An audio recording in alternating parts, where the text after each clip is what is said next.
চতিয়াৰ ভোজমাৰীত সমূহীয়া ইফতাৰ অনুষ্ঠান সম্পন্ন। নদুৱাৰ সমষ্টিৰ অন্তৰ্গত চতিয়া বিজেপিৰ নাগশংকৰ মণ্ডল সংখ্যালঘু মৰ্চাৰ উদ্যোগত দক্ষিণ চতিয়াৰ ভোজমাৰী উচ্চ মাধ্যমিক বিদ্যালয়ৰ খেলপথাৰত আজি সমূহীয়া ইফতাৰ অনুষ্ঠান আয়োজন কৰা হয়।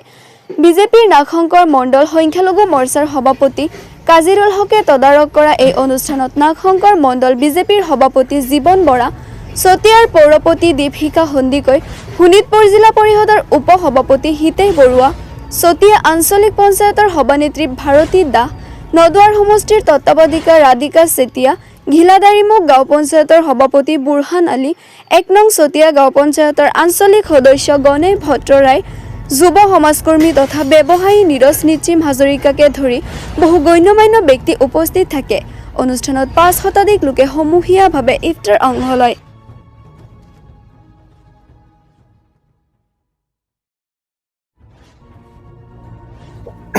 প্রত্যেক বছরে আমি ইফতার আয়োজন করু। এইবার আমি চতিয়া ১ নং গাঁও পঞ্চায়েতের খামরি আমার এই ভোজমারি হাইস্কুল খেলপথাৰত আমি আজি ইফতাৰ আয়োজন কৰেছিল ৰাজহুৱাভাৱে। আমাৰ মাননীয় বিধায়ক পদ্মা হাজৰিকা দেৱ প্ৰত্যেক বছৰে ইফতাৰ আয়োজন আমাক দোয়াৰ কাৰণে তেওঁ ইফতাৰ দিয়ে। এইবাৰো তেখেতে দোয়াৰ বাবে আশীৰ্বাদৰ বাবে তেখেতে ইফতাৰ আগবঢ়োৱাইছিলে। আৰু আমাৰ এই খিপৰীয়া অঞ্চলৰ সমূহ ৰাইজে ইয়াত উপস্থিত হৈ আজি আমাৰ গোটেই বিশ্বৰ বাবে, নিজৰ এলেকাৰ বাবে, নিজৰ সমষ্টিৰ বাবে, নিজৰ গাঁৱৰ বাবে সকলো বেয়া কামৰ পৰা যাতে আমি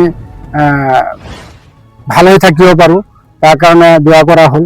আৰু বিভিন্ন আগন্তুক যিটো আমাৰ বিধানসভা ইলেকশ্যন, এই ইলেকশ্যনত যাতে আমাৰ মাননীয় বিধায়ক মহোদয়ে যথেষ্ট ভোট তেখেতে পাব আৰু যাতে অধিক ভোট পায় তেখেতে ইয়াৰ পৰা যাতে জয়লাভ কৰিব পাৰে, এই বিষয়ে লৈ আমি আজি ইফতাৰ আয়োজন কৰিছিলোঁ। আমাৰ আলিম ওলামাসকল ইয়াত উপস্থিত আছিল, জ্যেষ্ঠসকল উপস্থিত আছিল, আমাৰ বিভিন্ন দল সংগঠন ইয়াত উপস্থিত আছিল। সমূহ ৰাইজে আমি উপস্থিত থাকি আজি ইফতাৰ আয়োজন কৰিছিলোঁ।